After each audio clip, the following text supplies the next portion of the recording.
Boa noite, professor. Luiz já entrou? Luiz, eu vi que ele tá pronto. Boa noite, pessoal. Boa Boa noite. noite. É uma honra poder ter essa celebridade conosco, o programa Além do Quem Divã, dera. dando-me essa alegria de estar aqui nesse momento, né, contemplando. E quero parabenizar desde já todos vocês que estão adentrando agora no programa Além do Divã. E hoje teremos uma participação, mas eu vou deixar para a Fabíola comentar. Vai lá, Fabíola, é com você. Boa noite, Patrícia. Boa noite, pessoal, todos que estão chegando por aqui. Só lembrando que o Além do Divã é semanal. Semanalmente a gente está aqui às quartas-feiras à noite, às 8 horas da noite. E vocês podem se organizar para estar acompanhando aqui a programação do nosso programa, que não é nosso, é de vocês, pensando em vocês que estão aqui.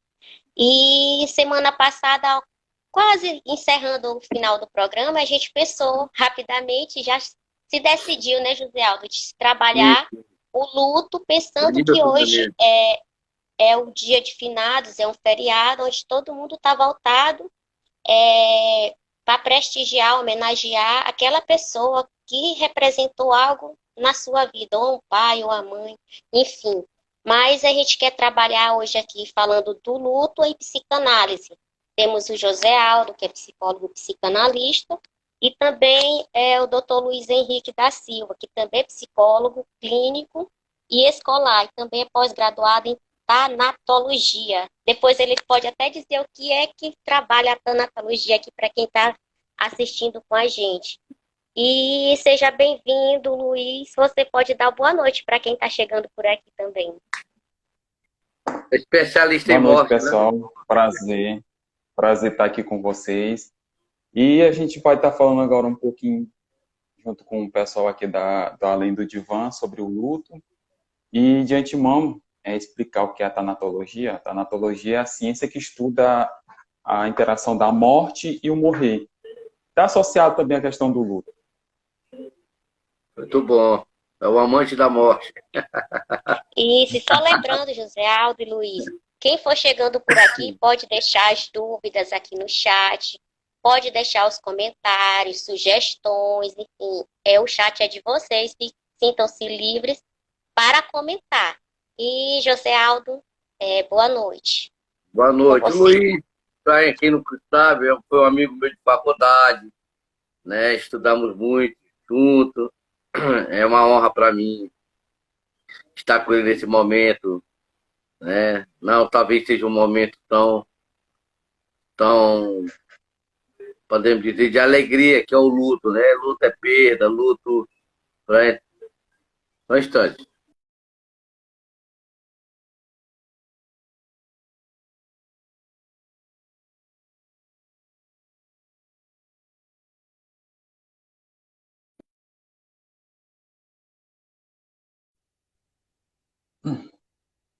Para mim. Então, luta é perda, luta é tristeza, então, normalmente podemos dizer que é agradável, mas nós iremos trabalhar hoje o luto em suas várias, que é o luto no contexto psíquico, né? Porque a gente fala sempre de luto, mas o que é o luto realmente? E aí, para falar em luto, nós vamos começar a trabalhar em luto melancolia, que é um texto de Freud, um texto de 1915 a 1907, que Freud vai abordar luto e melancolia, e nós estamos aqui com um especialista, né, que fala da morte, do luto, que é o Dr. Luiz, amigo meu da escola. Então, primeiramente eu passo com essa pergunta: o que é o luto? O que seria o luto? O luto, podemos dizer que o luto seria a morte de alguém? O luto seria, podemos dizer, que a perda de um ideal?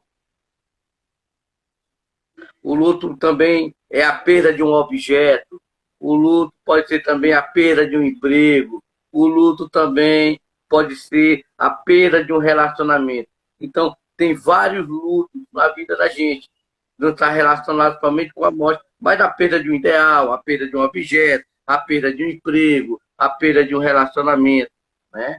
E podemos dizer que o luto, em síntese, seria a perda de algo importante para alguém, para o sujeito, né? Como paz, liberdade, ideais.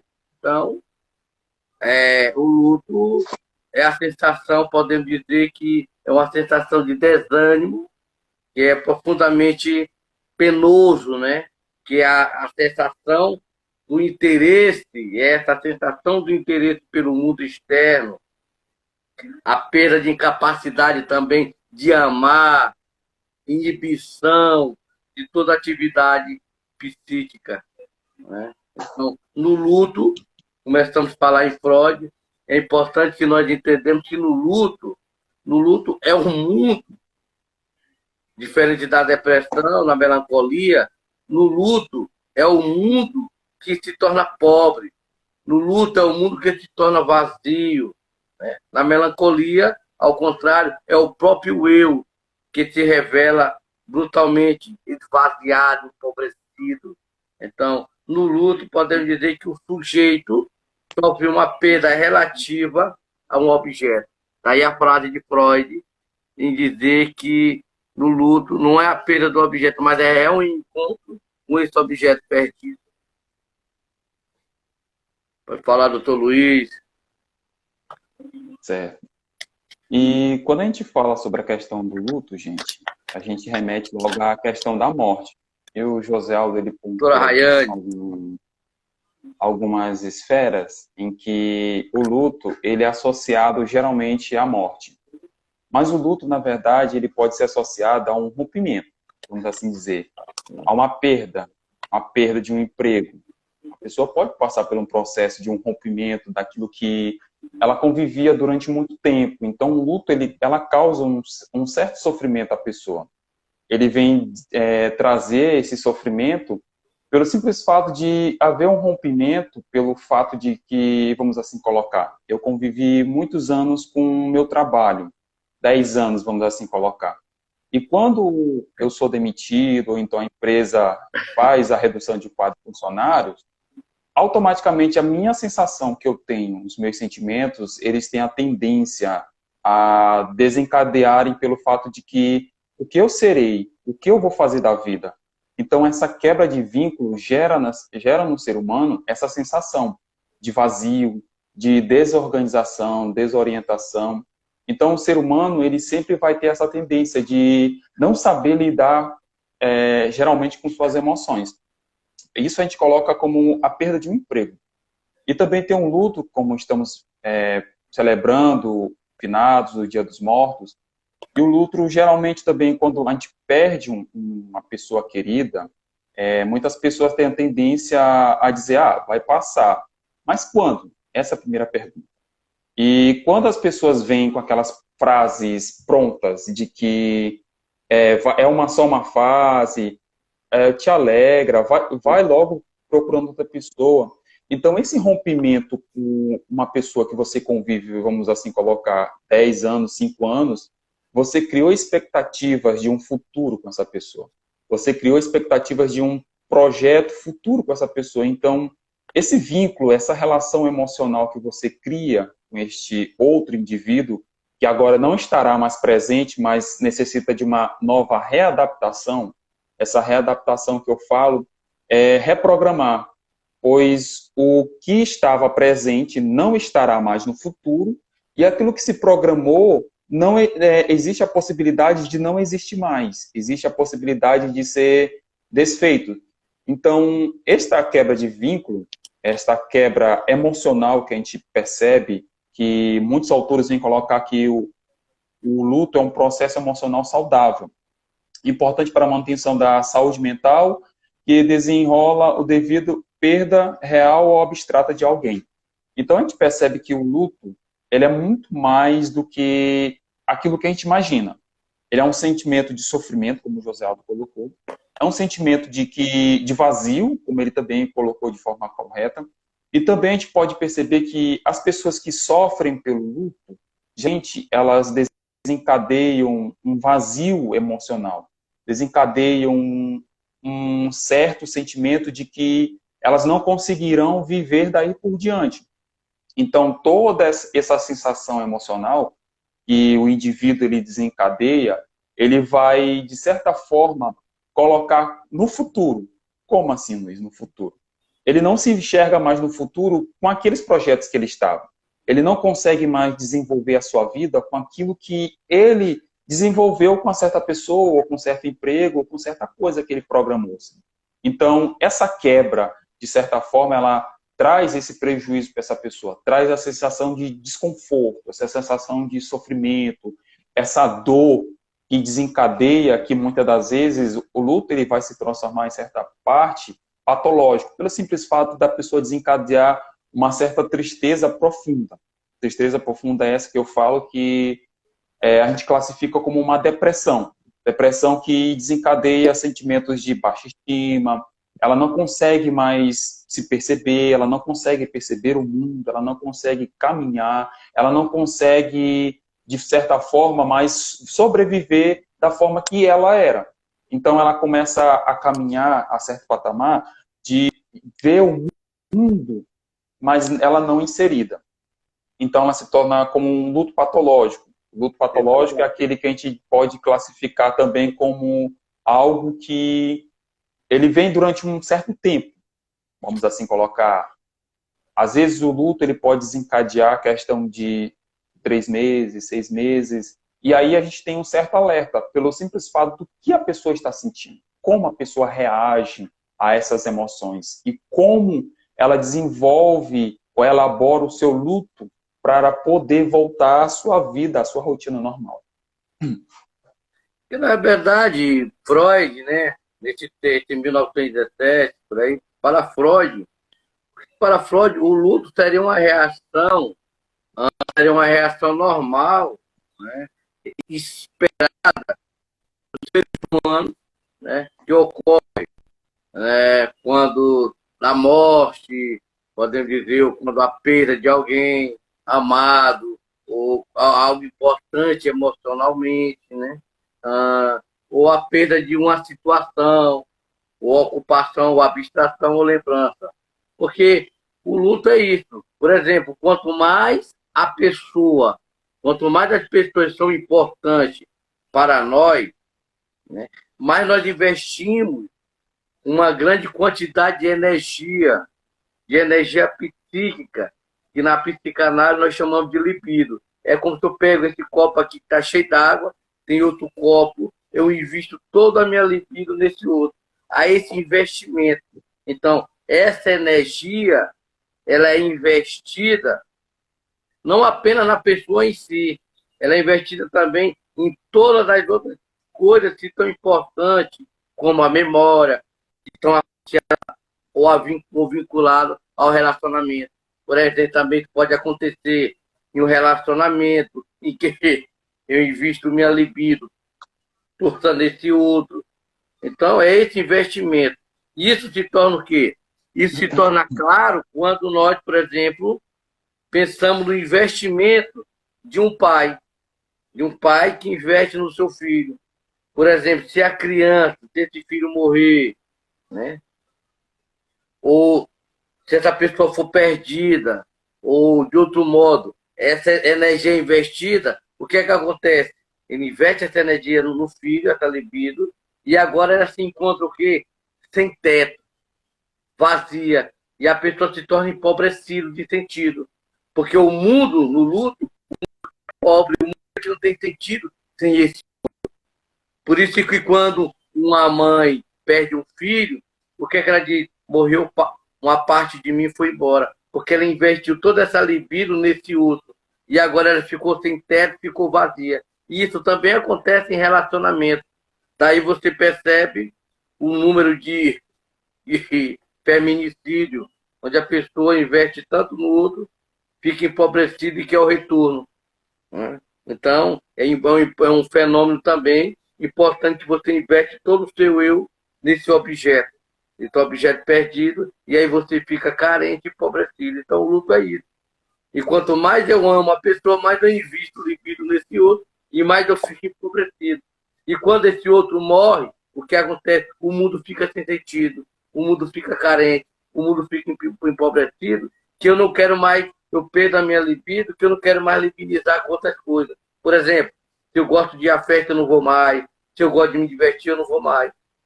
Né? E é isso que é importante, nós trabalharmos esse luto, para que esse luto não se torne um luto patológico. Porque o luto patológico é quando aquela pessoa, de fato, deixa a pessoa não consegue mais libinizar com o mundo, e a pessoa fica dentro de um casulo existencial. A gente vê casos de mãe, eu assisti uma vez muito tempo no Globo Repórter, uma mãe que o filho morreu, e ela construiu uma casa dentro do cemitério. E acabou a vida dela. Ela vive lá e acabou. Então, quanto mais importante é o relacionamento, maior será a quantidade de energia psíquica investida nesse outro. Então, ela investiu tudo e agora o mundo está desprovido, ela ficou sem teto, sem sentido. E acabou a vida dela, dessa mãe. Porque ela mora dentro do cemitério, não tem mais vida. Dorme lá, almoça lá e assim sucessivamente. E aí, isso já aí seria um luto patológico, porque ela não trabalhou esse luto. Fala, Fabíola. José Aldo, pensando que pode ser uma das questões levantadas aqui por quem está assistindo, é se existe um tempo para que a pessoa possa trabalhar esse luto dentro de si de uma forma mais saudável possível. Sim, para que o luto seja bem sucedido,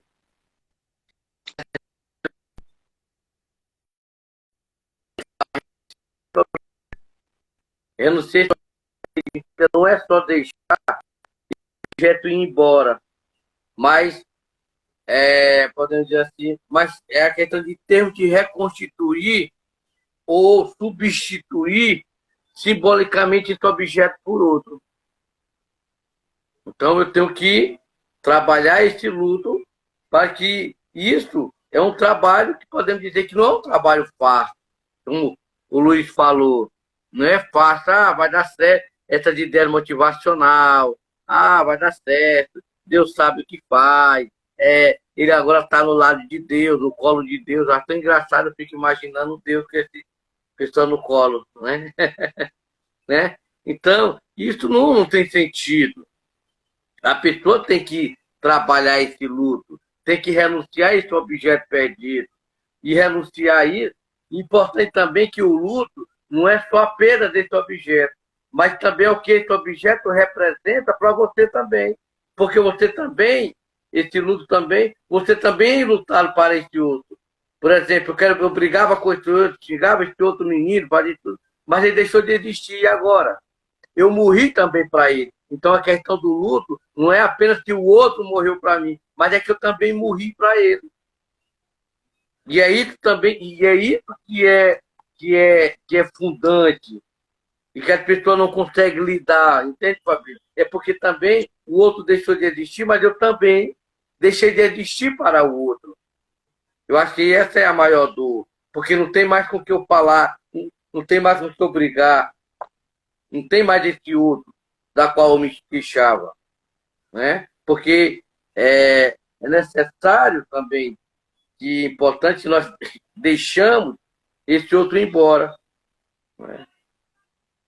Que muitas vezes a pessoa está presa a esse objeto, introjeta esse objeto perdido dentro de si e não consegue mais viver a vida, porque o objeto agora faz parte dele, o outro faz parte dele. A minha vida não existe mais sem esse outro. E aí a pessoa entra num luto patológico, levando o que Freud chama de melancolia, porque não é o mundo que é desprovido. Na depressão, no luto, é o mundo que é desprovido, é o mundo que é sem sentido, é o mundo que é vazio. Na melancolia, não, é o meu eu, que é desprovido, que é sem sentido. Então não tem sentido viver. Por isso que muitas pessoas até enlouquecem. Pode falar, doutor Luiz. Certo. Na clínica analítica comportamental, a gente trabalha da seguinte forma. Parece um termo tão vulgar, mas é ressignificar. E tem uma frase que eu gosto, e ela é bem explicativa, que a morte ela é inevitável. Então, a gente vai trabalhar o luto aqui dentro do contexto de morte, porque ele fica mais pareado, ele fica Isso. mais perto daquilo que a gente mais conhece, que é a morte. Então, quando fazem essa pergunta, eu até anotei aqui, qual é o tempo determinado para que o luto venha a findar, a gente acaba caindo naquela ideia. A gente estipula tempo e prazo para os sentimentos dos outros. E agora imaginemos nós, você perde uma pessoa que estava dentro de um relacionamento de 25 anos. Toda uma história, todo um contexto, tudo que vocês construíram durante esse tempo todo. Então, vocês constroem um castelo e tem um tijolo em falso. E esse tijolo, ele pode colocar tudo abaixo. E vem uma pessoa e simplesmente puxa. Então, a gente acaba, muitas das vezes, empurramos cada vez mais essa pessoa precipício abaixo. A gente trabalha dentro da análise comportamental da seguinte forma: tentar compreender, de certa forma, como este outro está sobrevivendo em relação a essa perda. Então, a gente chega a tal ponto de tentar identificar se tornou-se ou não patológico. Como, Luiz? Pelo simples fato de qual prazo que ele está sofrendo. Porque a gente vai classificar segundo o DSM. Ele está adentrando uma depressão? Ele está tentando voltar à rotina dele? Ele está fugindo dessa rotina? Ele está encarando essa notícia que para ele foi assustadora, foi terrível, foi devastadora? Ele está tentando reagir? Tá. Ele não está. Ele não quer. Ele não insiste. Ele simplesmente está desmotivado. Então a gente percebe alguns alertas e essa pessoa ela caminha em direção a um luto patológico pelo fato de que ela está presa, como o José Aldo falou, ela está presa a um mundo em que este outro não deixa de existir. Certo, de certa forma ele não vai deixar de existir. Ele vai se tornar uma lembrança. E a forma que eu coloquei de ressignificar este luto, esta perda, é fazer com que esta pessoa ela venha refletir de que este outro não estará mais. O que a gente coloca, o reforço, o reforçador, este que estava no contexto dela, não estará mais. Ele estará fora. Mas, de certa forma, ele trará lembranças, e essas lembranças vão desencadear de certa forma. Então, estipular, a gente pega alguns autores e que eles pegam uma certa lista de emoções que cada indivíduo vai sentir.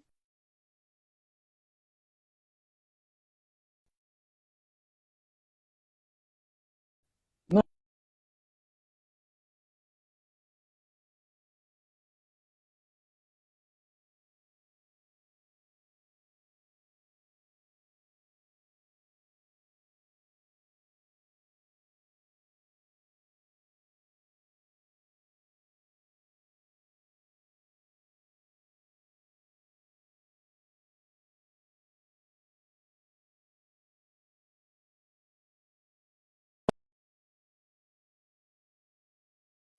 está fora, que espera ele.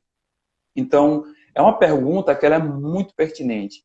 E ela não é tão fácil assim de ser respondida. Por quê? Porque a interação que o outro vai ter com esse sentimento pode ocorrer como alguém que pode, em 3 meses, reagir de certa forma e ir mundo afora, encarar, reagir a essas outras emoções que vão surgir, porque o enlutado, ele sempre vai ter um contato indireto com esta outra pessoa. Como? Dentro de casa, ele vai lembrar daquilo que ele viveu. Os locais que ele passeou, ele vai ter esse contato. Então, vai desencadear essas emoções, vai desencadear esses sentimentos. Mas ressignificar isso significa que esta dor, ela não causará mais dor. Ela causará uma certa lembrança de emoções, de sensações que foram prazerosas para ele, que a gente coloca como positivo. Então, ele vai ressignificar isso, vamos assim dizer, eu ia muito à praia e lá a gente se divertiu, a gente aproveitou muito. E agora, quando ela vai para a praia sem essa pessoa, ela vai lembrar tudo aquilo, ela vai trazer à memória tudo aquilo e ela vai ficar parada, estática. Ela vai dizer assim, ele não está aqui. Ele faz falta. Ele gostava disso. Ele me fez eu aproveitar isso. Ele fez isso. Ela vai trazer muitas memórias. Mas o que a gente faz esse treinamento é que essa pessoa ela vai ressignificar isso como? Ele não está aqui, mas os momentos foram bons. Ele não está aqui, mas a gente aproveitou tudo que pôde aproveitar. Então esse sofrimento, ele não se torna mais sofrimento, ele se torna uma lembrança prazerosa para ela. E ela vai estar lá em todo momento, durante muito tempo, ela vai desencadear isso. Então, o tempo que a gente pode dizer e não estabelecendo ele é 3 meses, 2 meses, 5 meses, porque vai depender da reação de cada um. Então, ao certo, alguns podem dizer, Luiz, mas leva muito tempo. Certo, pode levar muito tempo. Mas esse acompanhamento psicológico, ele tem que ter em foco qual é o nível de sofrimento que este indivíduo está. Ele está num nível muito alto, você tem como fazer com que ele treine para que ele tenha essa capacidade de saber administrar esse sentimento dele. Você tem essa capacidade de fazer um treino para que ele possa, de certa forma, reagir, o que a gente coloca na análise comportamental, enfrentar, sentar de frente para esses sentimentos e dialogar com ele, que na terapia de aceitação e compromisso, a gente trabalha isso, de que a gente coloca este indivíduo de frente para os seus sentimentos e coloca para que ele possa dialogar.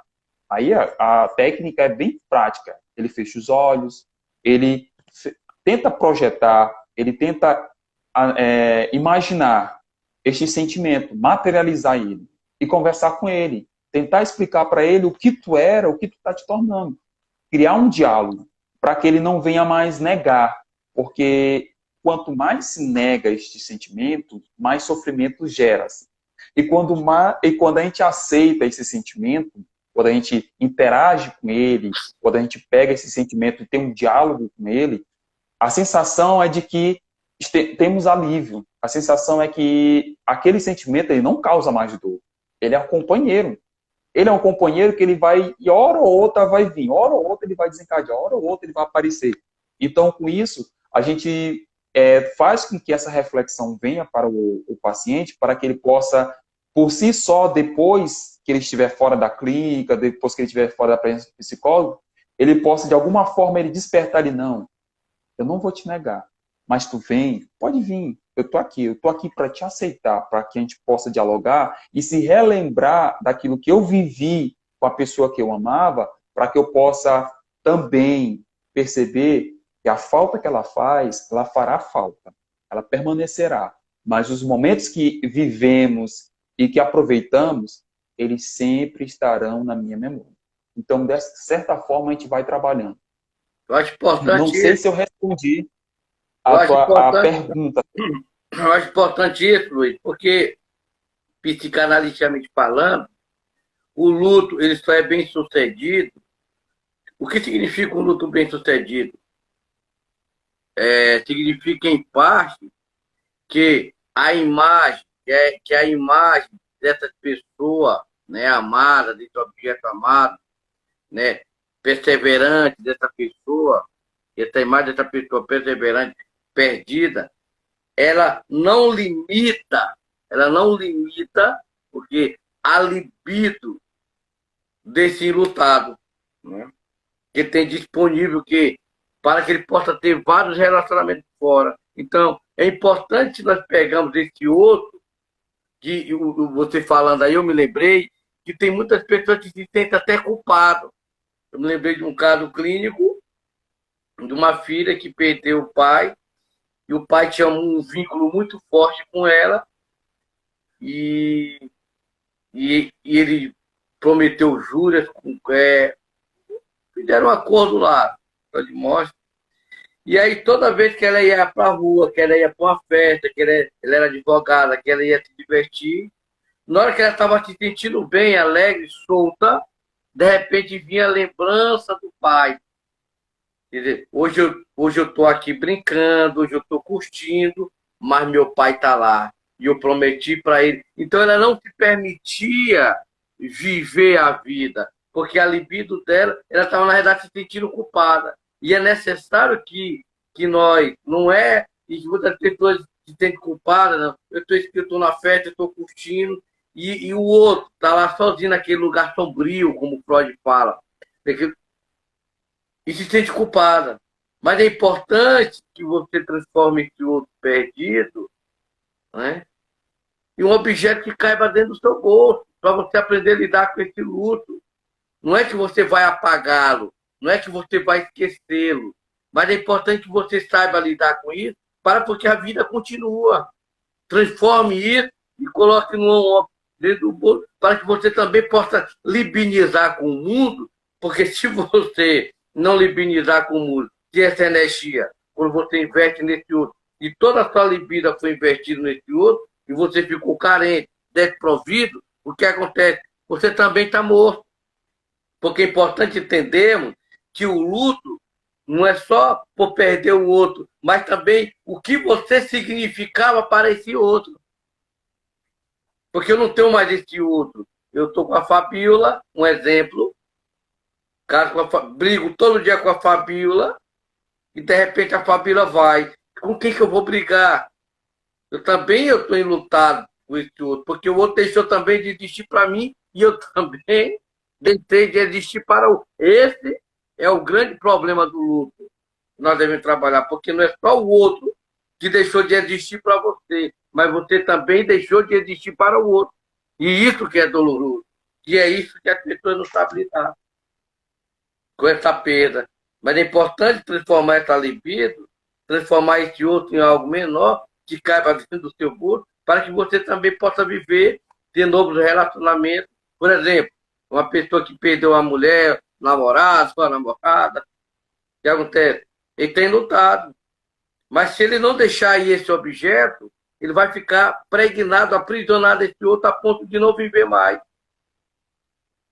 Depressivo, doente.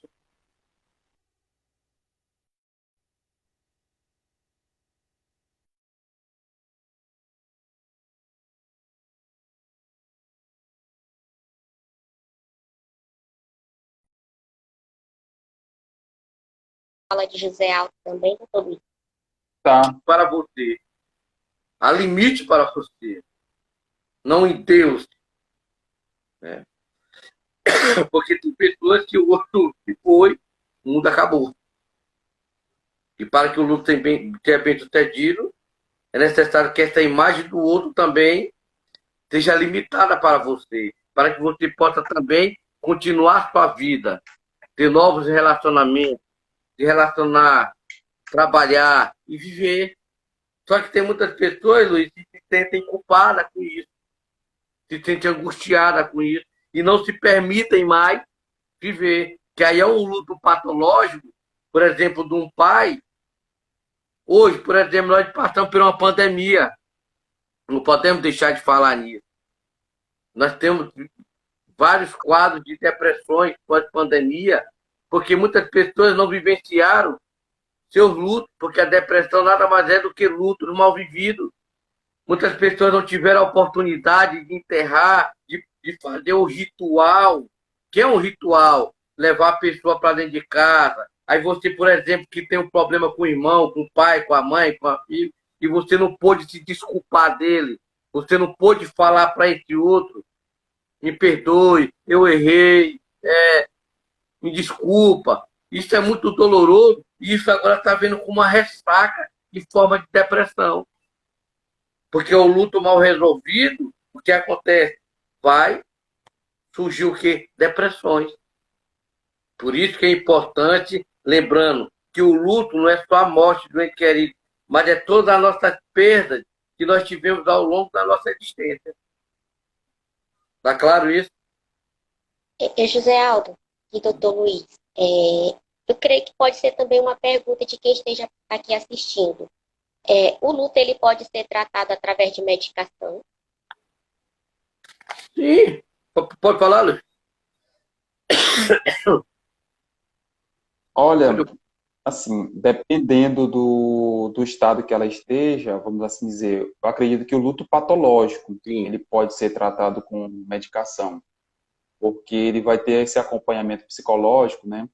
E quando o psicólogo ele percebe que o grau de sofrimento dela está muito avançado, ele pode encaminhar para o psiquiatra. E lá o psiquiatra ele vai aplicar esse método da medicalização para que ele possa, de certa forma, reagir junto com a medicação. E ele vai ter todo esse acompanhamento psiquiátrico, psicológico, para que possa ser acompanhado de perto, para que possa, assim, vamos assim dizer, ver o momento ideal de diminuir essa medicação, ou até mesmo suspender, ou ver como ele interage com isso também.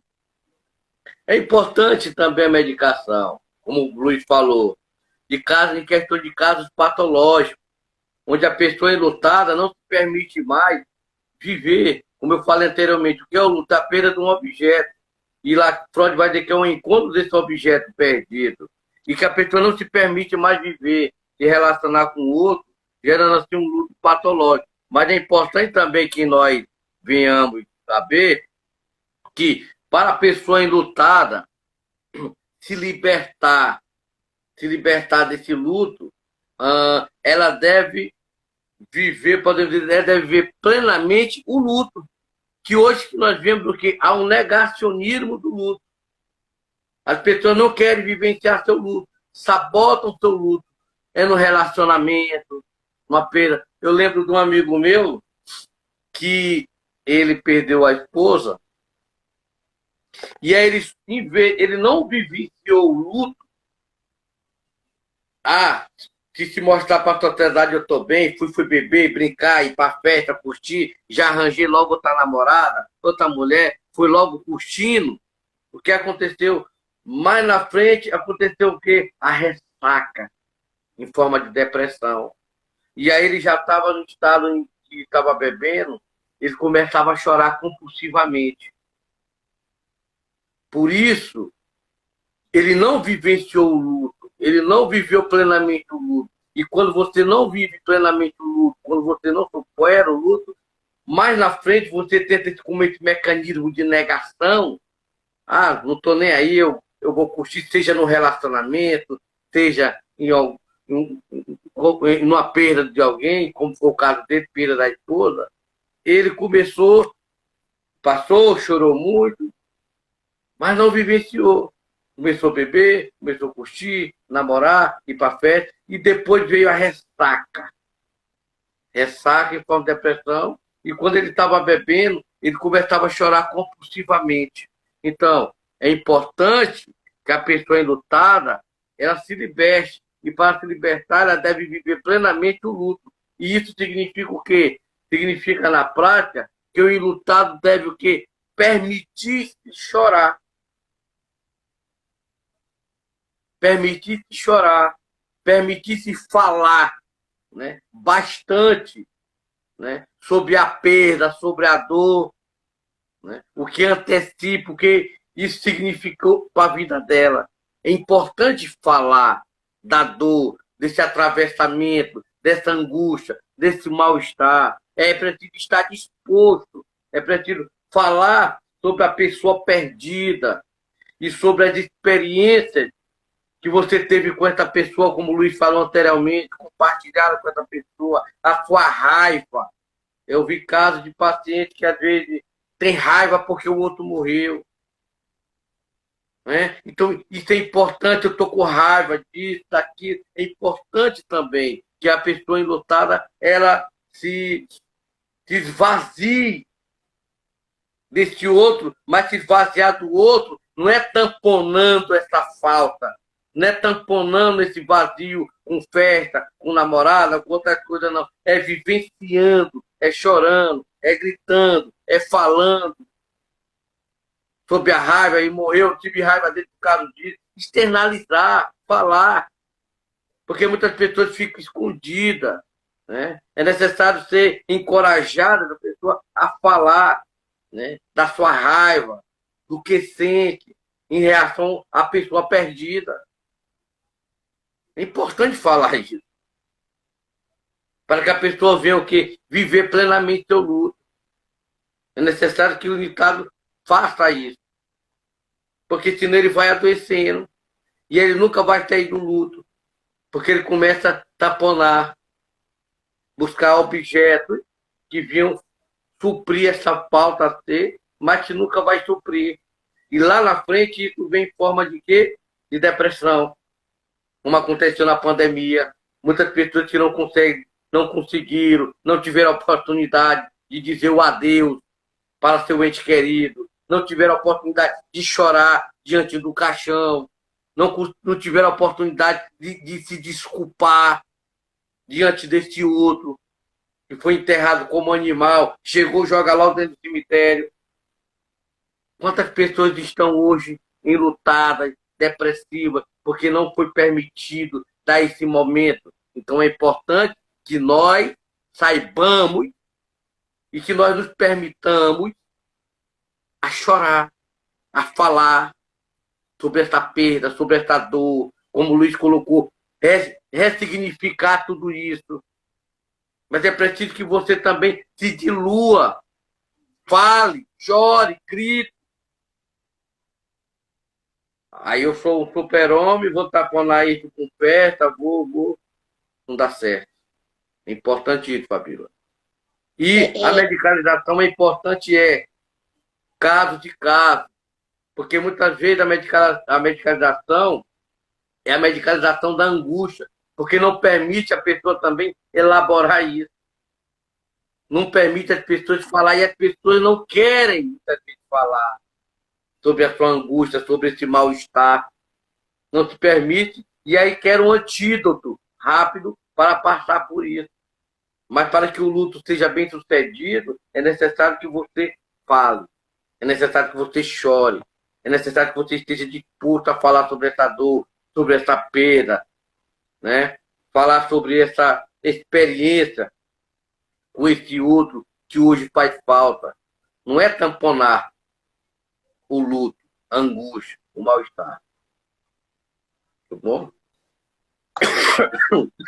Eu creio que pode aparecer outra questão aqui também, é pensar a perda a partir da infância. Quando é uma criança que tem uma pessoa a ser perdida, por exemplo, que ela ainda não sabe trabalhar ainda a questão do luto. Como trabalhar com essa criança o luto?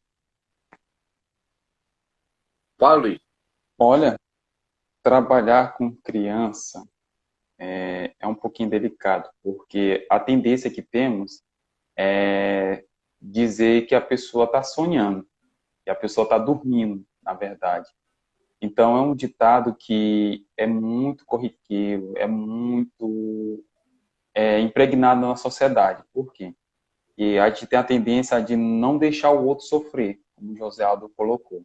A tendência é que, enquanto sociedade constituída, ela sempre vai fazer com que o sofrimento do outro nunca seja expandido, seja colocado para fora.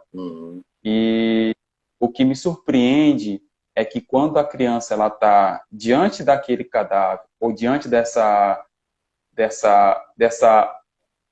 notícia de que o pai, o tio ou o irmão morreu, muitas das vezes o que é colocado para ela é que ela, não te preocupe, ele está só dormindo, um dia ele volta. Então a gente pode-se criar uma certa frustração nas crianças, porque até então ela não sabe quando volta e está dormindo quando. A gente cria uma certa mentira, e essa mentira, de certa forma, mais à frente, vamos assim colocar, ela pode desencadear uma raiva ou até mesmo ódio contra este que contou. Então, existe vários teóricos que se dividem em relação a isso, de como dar essa notícia a essa criança. Tentar amenizar o sofrimento com palavras, vamos assim colocar. Eu tenho, por exemplo, uma sobrinha minha, que meu primo faleceu, e ela estava lá, diante daquele caixão, aquele funeral, ela estava lá, ela se apegou àquele caixão e começou a colocar para fora todas as emoções que ela sentia. Ela tocava no cadáver dele e dizia, pai, acorda, pai, levanta, eu sei que tu está dormindo, mas para com isso, acorda, acorda. E todo mundo dizia, não, para com isso, deixa ele em paz, não mexe. Então, a gente tem a tendência a inibir esses sentimentos do outro, porque parece que esse outro está causando um certo desconforto para os demais, pelo simples fato dele estar transmitindo o que ele está sentindo. E a criança, ela é muito sincera enquanto seus sentimentos. Ela foi tão sincera que a ideia que tinham passado para ela que ele estava dormindo, ela foi lá e bateu nele, vai, acorda, pai, vai, levanta. Então, trabalhar com a criança, trazer essa notícia para ela como uma verdade, porque para ela que ela não venha se frustrar futuramente em relação de que você contou algo que ele está dormindo.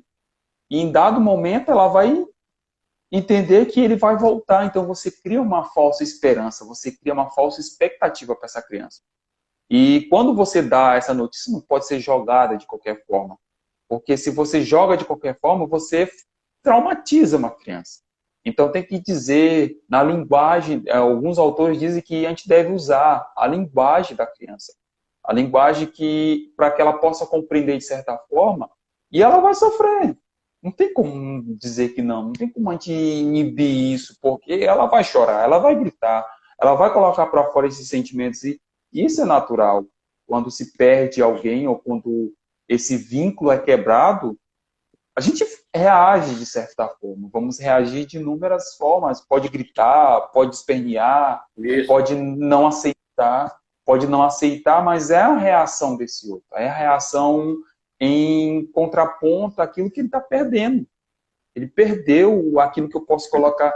Um pai que é o super-herói para ela, que é o maior referencial para ela, que é aquele que encorajava ela. E agora ela não vai ter nunca mais na vida dela. Daí por diante, ela não vai ter mais esse pai. Ela não vai mais ter esse super-herói. Ela não vai ter mais aquele que vai cantar para ela, que vai ler as histórias para ela, aquele que vai buscar ela na escola. Ela vai se deparar com essas certas frustrações, certos vazios que vão existir, e ela não sabe lidar com os sentimentos dela. Então, precisa-se de um certo acompanhamento psicológico para a criança em relação a isso. Em acompanhar esses sentimentos e mostrar para ela que foi uma perda, mas essa perda, ela está dentro da linha biológica, que nascemos, crescemos, nos relacionamos ou não, e no final, a morte. Então, a morte e a vida, elas andam juntas. Já nascemos agarrados com a morte. Então, tem um autor, que eu li vários artigos dele, que é o Paizinho Fi, ele vem dizer que a morte é a única certeza que se tem na vida. Você pode ter, não tem certeza de amanhã, mas da morte você tem. É algo tão claro e cabal, que não tem como dizer, não, não vamos falar da morte. É a única certeza. Onde que existe morte, existe vida. Então, elas andam de mão dada. Então, trabalhar e elaborar o luto de uma criança é muito mais delicado que trabalhar o luto de um adulto. Porque a criança, ela não sabe. Entendemos disso aí, porque, assim, as crianças são mais fáceis de superar o luto do que um adulto. Porque a criança não tem essa elaboração psíquica de perda do outro, porque ela acredita, mesmo porque as pessoas colocam, como tu colocou aí, as pessoas colocam um mundo de fantasia. Não, ele está no céu, está no colo de Deus. Isso aí não é interessante. Eu me lembro de um caso que eu li de uma criança que toda vez chegava para a mamãe e dizia, mamãe, que dia que o papai vem do céu? E aí pode gerar identificações inconscientes que a criança quer encontrar esse objeto perdido. Meu pai não vem, então eu vou até ele. Eu vou me encontrar com ele. Que isso também é uma fantasia de muitas pessoas suicidas, né? E é o encontro desse objeto perdido. Eu me lembro de um rapaz que ele falava sempre do pai, o pai morreu, e de repente ele não conseguiu trabalhar essas questões. Não é? Depois eu soube que ele se suicida. E eu trabalhando essas questões, de entender que houve uma identificação com esse objeto perdido, de querer reencontrar esse pai novamente. Então, é muito perigoso essas ilusões, né, para a criança. Não, papai está no céu. Papai está onde? Está no colo de Deus, no braço do... Isso aí, eu acho que a gente tem que ensinar, encorajar, expressar livremente, né, para que a criança ou o adulto, né, elabore isso, trabalhar essas questões. porque senão a pessoa fica com isso introjetada, com essa imagem do outro falecido, né? Que vai o quê? Que vai se apegando a essa imagem, e aí deixa de viver, e aí que Freud vai chamar de um luto mal sucedido. É quando eu introjeto a imagem do objeto perdido dentro de mim, e esse outro passa a viver dentro de mim. E eu não passo a viver mais minha vida, mas viver a vida do outro. Começa a fantasiar o outro, começa a querer ser igual ao outro, falar igual ao outro, vestir igual ao outro. Entende? E isso é um grande problema. Por isso que é importante que nós sejamos, né, falarmos a realidade. Não mentirmos, como o Luiz falou. Porque a criança, mais tardiamente, ela vai ficar com raiva. Por que você mentiu para mim? Por que você não me falou a verdade? Que o meu pai não vai mais voltar, né? Que não vai mais voltar. Então, isso é importante e isso faz parte do trabalho do luto.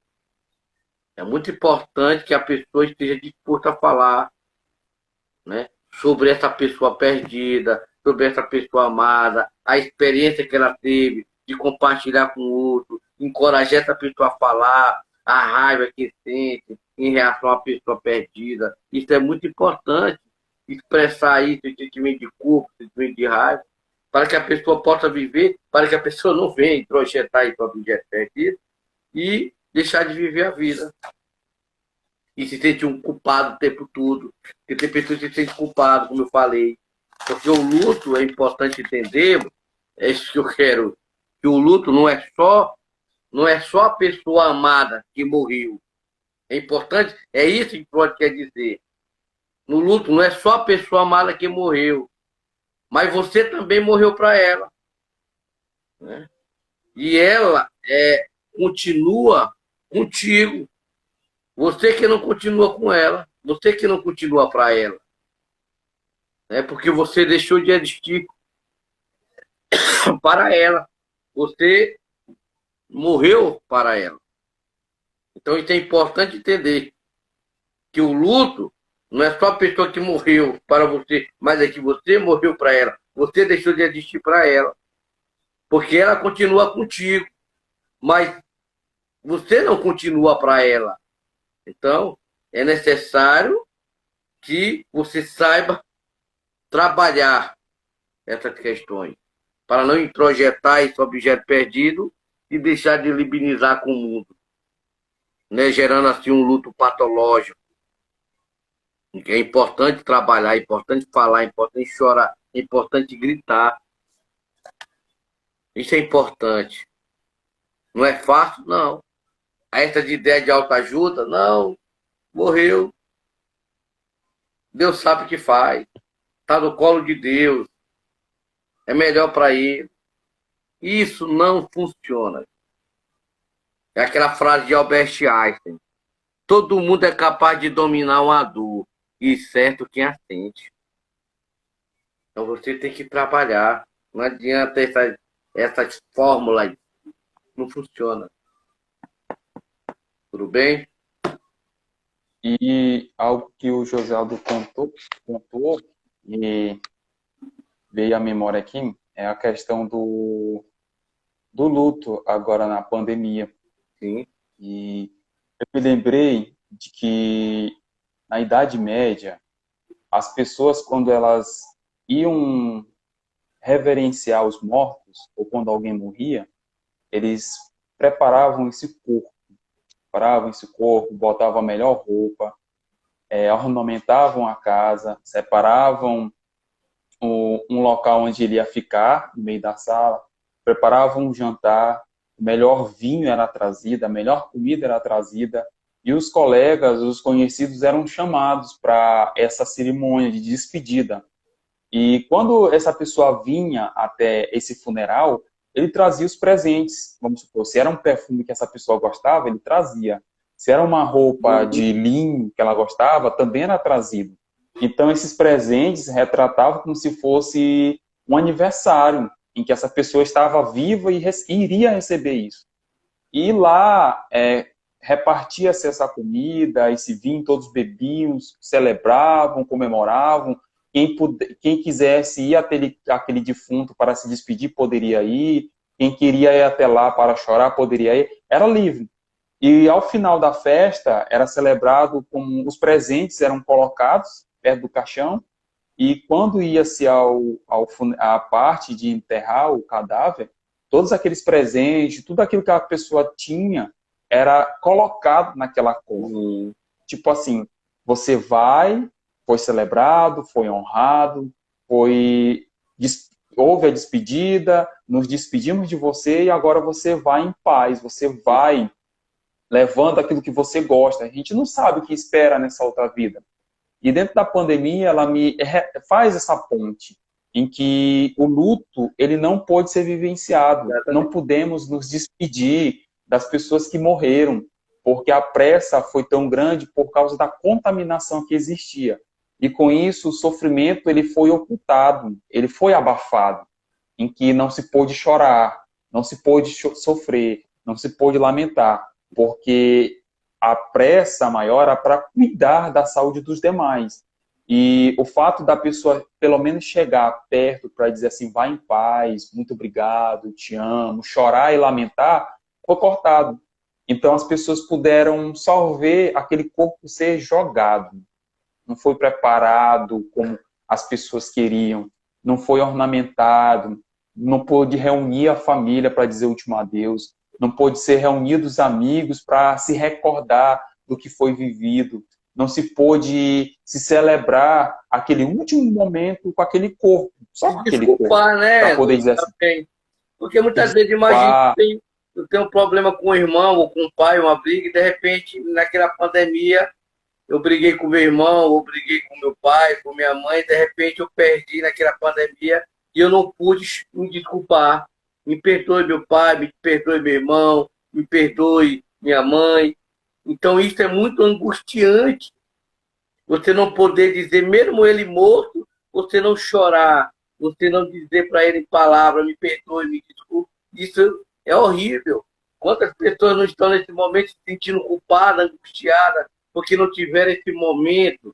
E aí isso tem causado o quê? Muitas depressões pós-pandemia.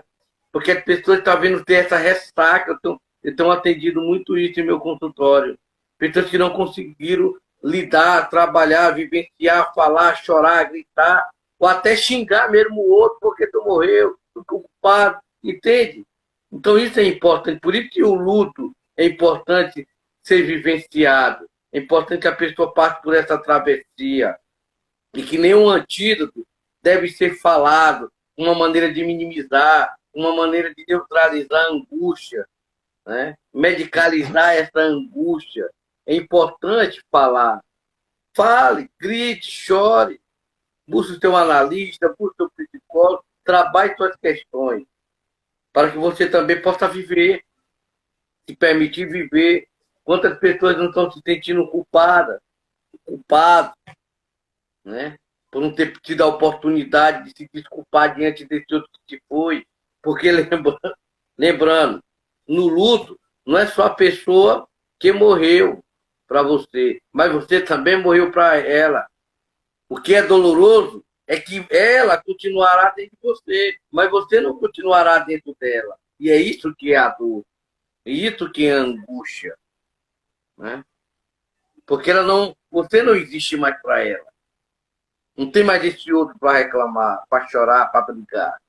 Né? E é importante isso, que você tenha que trabalhar, chorar, falar, se expressar, né? Para que você possa, né, vivenciar melhor esse luto e não introjetar esse objeto perdido dentro de você.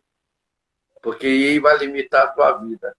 E você vai deixar de viver. Isso seja no relacionamento, seja perda do ideal, do emprego, porque o luto, como foi falado, não é só a morte de alguém, mas é todas as nossas perdas que nós temos ao longo da nossa existência e que isso não trabalhado pode tornar-se futuramente em espumas de depressão. Porque o que é a depressão? É a vara de espuma desse luto mal resolvido. Entende? E uma coisa que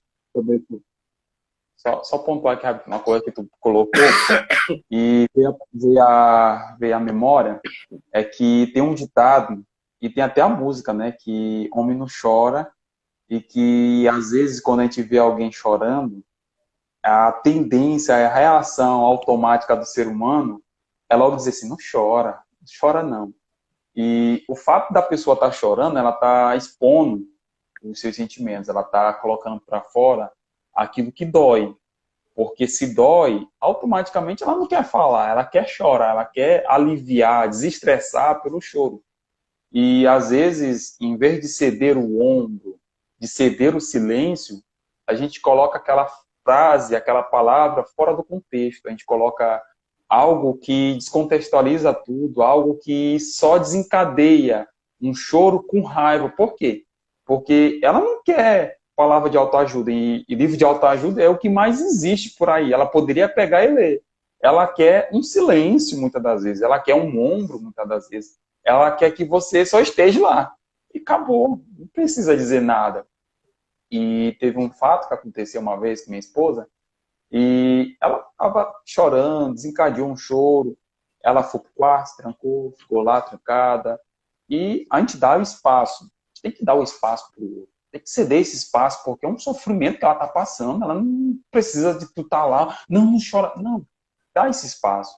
Depois que passou uns 5 minutos, eu fui lá, perguntei como é que ela estava, perguntei se ela precisava da minha companhia.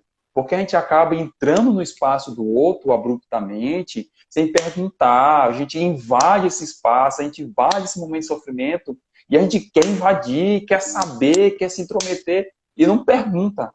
E ela, não, só quero ficar só. Eu disse, tá bom, qualquer coisa eu tô lá fora. E depois ela veio, não quis falar nada e chorou. Eu simplesmente fiquei calado. O que eu ia dizer? É o momento dela. Sim. Não posso É romper importante, esse Luiz. momento dela. Importante demais Não isso, posso porque a romper esse pessoa momento. quer tomar o espaço do outro. Que às vezes tu quer ficar só. É importante que o outro reconheça isso. Não invada o lugar do outro. Deixa ele viver. Se ele lhe chamou, tudo bem, quero você, vem para cá. Mas se não, deixa a pessoa viver esse momento, deixa chorar, gritar. O momento é só. Né? É como dizia o filósofo Heidegger, a morte é um ato solitário. Deixa a pessoa viver esse momento. Entendeu? Eu acho muito importante o que você colocou, porque realmente tem pessoas que tomam o espaço do outro, né? Com palavras de autoajuda, com palavras motivacionais, com palavras que antídotos, anestesiantes, né? Para que a pessoa não venha e enganar a si mesmo. Né? Eu vejo muito isso. E, pela parte, é até bom, né? Quando eu vejo. Uma vez eu vi o cara. Não, mas ele morreu, mas agora ele está no colo do pai. Está no colo de Deus. Aí eu fico imaginando Deus balançando essa criança, né? Então, são coisas assim que a gente fica. Mas serve, né? Uma anestesia, mas não tem sentido para quem está Não passando por funciona aquilo. 100%. Porque, Luiz, nós sabemos que tem um mecanismo de negação, nós sabemos que tem algum mecanismo de negação, que são mecanismos de defesa, que vem a raiva, tem a parte da barganha, né? No luto tem a parte da tristeza, tem a parte da aceitação, e que todos têm que passar por isso. Então, a gente tem que passar pela fase da negação, eu não aceito, pela fase da raiva, estou com raiva, com ódio de Deus, tem a fase da barganha, o cara está doente, mas se Deus fizer isso, eu vou fazer isso, barganhando com Deus, né? Tem a fase da tristeza e, por fim, a fase da aceitação, que a pessoa tem que passar por isso, né? Tem que passar. Não adianta tentar pular isso. E é importante que o outro permita isso, aceite isso. Né, Luiz? E muitas vezes as pessoas estão tirando isso da pessoa. Como você falou, eu vou lá, vou falar uma palavra amiga, vou dar Não, a pessoa quer. Se ela lhe chamar, tudo bem. Se não, deixa esse momento. Não vai falar. Não, deixe ele viver esse momento. A fase da negação, a fase da raiva, a fase da barganha, a fase da tristeza e até chegar à fase da aceitação. No luto a gente passa por esses 5 momentos, por essas 5 fases. E é importante passar. Não adianta burlar. Não adianta tentar burlar isso. É importante. E que o outro também saiba permitir, como o Luiz falou, permitir o outro a vivenciar, passar por esses estágios. Não quebrando. Porque, como falei anteriormente, às vezes a pessoa burla isso e fala, não, vou negar, vou beber, vou curtir, vou tal, tal, tal. Mas só que lá na frente vem tudo isso. Ressaca, choro, tristeza. E vem dobrado. Porque a pessoa não conseguiu vivenciar, passar por esse momento. Então, gente, você que está passando por um luto, ou que já passou, é importante que você trabalhe essas questões, busque um profissional na área, um psicanalista, um psicólogo, né? E trabalhe essas questões para que isso, no futuro, não venha a ser transformado em depressões. E muitas vezes até em melancolia, porque você mal trabalhou isso e, de repente, um acontecimento do nada desencadeia coisas maiores, porque você não trabalhou o que já existia lá. E aí algo acontece no presente que desencadeia todo o mal-estar que pode lhe paralisar seu futuro, seu presente. É importante. Sim, Luiz. Estamos chegando nas considerações finais, José Aldo e doutor Luiz. As mensagens que a gente vai ouvir de vocês aqui para quem está por aqui ainda. E depois também, pessoal, vocês podem compartilhar e vai ficar salvo aqui na rede social de José Aldo. Sim. Eu, nas considerações finais, eu quero agradecer a todos vocês que participaram do programa Além do Divã de hoje e dizer que esse programa foi feito por você e para você e que para mim é uma honra estar com o Luiz, grande amigo meu de faculdade, especialista em morte, podemos dizer assim, onde tem muito conhecimento, tem grande admiração por ele e para mim fui agraciado com a presença dele, com a participação dele nesse programa Além do Divã e espero que nós possamos fazer mais e mais lives juntos, Luiz. Então, quanto mais eu agradeço a todos, quero agradecer a minha grande amiga Fabíola, que sempre está comigo, trabalhando comigo, e muito obrigado. E é isso. Gente, eu agradeço pelo convite, né, que vocês fizeram. E sempre uma honra também estar compartilhando um pouco do conhecimento que a gente tem. E é um tema que me chama bastante atenção desde a graduação. O José Aldo, que é minha testemunha, ele acompanha meu TCC, minha especialização, temas que eu descubro, artigos que eu publico e assuntos que vão sendo atualizados, informações que vão sendo passadas. Eu sempre gosto de estar atualizado acerca desse tema. Então, estou à disposição. Eu não sei se quem chegou pode acompanhar um pouco, mas depois pode rever, porque falar sobre tanatologia, falar sobre o luto, desencadear uma série de textos, série de assuntos, vai ter muito conteúdo, vamos pontuar e vai ter muita coisa para a gente falar. Então, desde já eu agradeço, sou muito grato também. E precisando, podem me chamar, sempre vai ser um prazer estar aqui comentando, falando um pouquinho do que a gente agradece, tá bom? Prazer é todo meu, Luiz. Fabíola, agora conclui. E agradecemos quem passou por aqui, quem vai passar também, porque vai ficar salvo e o pessoal também tem a curiosidade de ver o que ficou lá depois. Então, quem ficar passando por aqui novamente, a gente agradece a curiosidade de vocês, de estarem aqui com a gente toda quarta-feira. E semana que vem a gente vai estar por aqui. Doutor Luiz, muito obrigado por estar aqui hoje com a gente, compartilhando um pouquinho do conhecimento que você tem. E a gente quer que você esteja por aqui novamente, sim. E muito obrigada, muito obrigada a todos, José Aldo. E a gente vai encerrar e quarta-feira que vem a gente está por aqui novamente, aguardando todos vocês. Boa noite, pessoal. Então, gente, se vocês se queiram continuar assistindo, a live vai ficar salva, né? Lembrando mais uma vez que o programa Além do Divã, todas as quarta-feiras. E quero dizer mais uma vez, agradecer a presença do Luiz, um especialista, né, na arte, sobre a morte. Então, procure, né, procure um profissional na área para que você possa trabalhar a questão do luto, isso é muito importante. E quanto mais gente, muito obrigado a todos que Gisela, participaram. Oi. antes de encerrar, a gente pode perguntar para o doutor Luiz onde pode localizá-lo para Sim, pode, pode. eventual Atendimento. acompanhamento com ele, isso, atendimento. Olha, gente, tem o meu Instagram, e no meu Instagram eu vou colocar um link que ele vai direcionar para o meu site. Ele estava em fase de construção, já está rodando há bastante tempo, só que ele estava em fase de adaptação. E lá tem artigos, tem como acessar consultas, a palestras, a dúvidas, a qualquer coisa que vocês precisarem lá no meu site, vocês podem enviar que ele direciona tudo na caixa de e-mail. E no meu Instagram também vocês vão encontrar meu contato, meu currículo Lattes, tudo sobre mim. Quiserem acompanhar, quiserem conhecer, se for atendimento, a gente também está por lá, tá bom? Isso. E você está atendendo aonde hoje, Luiz?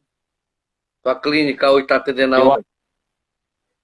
eu tenho uma sublocação ali no São Cristóvão, na sala. Atendo online e estou agora atendendo uma escola, que é um projeto da Secretaria de Educação de São Paulo. Eu atendo uma escola, uma não, 5 escolas, e a gente dá esse suporte psicológico às escolas, treinamento a professores, acolhimento a alunos em questões de sofrimento, professores que têm sofrimento, profissionais, organização com coordenação e muita coisa. Então, E José gente, Aldo, oi. que tal convidar o doutor Luiz para vir aqui depois falar sobre psicologia e escola, psicologia Isso. educacional? A gente pode pensar nisso, né, doutor Luiz? É. Então, Tem, gente, pode botar. é uma honra, porque o Luiz, eu estudei com o Luiz, tive o prazer de conhecê-lo na faculdade, foi meu amigo de faculdade, e eu fico muito feliz em saber que ele hoje migrou para um campo que ele sempre gostava, né? Eu migrei para psicanálise, ele migrou para essa, né, dessa área de luto, tatologia, né? Então, isso, para mim, eu fico muito feliz, né? Para mim, Luiz, mais uma vez, é uma honra. Seja bem-vindo ao programa. E brevemente estaremos nos encontrando com essa nova live que a Fabíola está solicitando. E, mais uma vez, e agradecer a todos que fizeram presente no programa Além do Divã e aqueles que estão chegando. Um abraço e uma belíssima noite. O programa vai ficar salvo. Se você quer continuar assistindo, vai ficar salvo aqui no Instagram. E, quanto mais, muito obrigado e belíssima semana para todos, né? E uma belíssima e riquíssima noite para todos nós. Muito obrigado, Luiz, pela sua presença. Um abraço. Até Fabiola. quarta, pessoal. Até Obrigada, quarta. doutor Luiz. Até mais. De Obrigada, nada. José Aldo, também. Obrigado.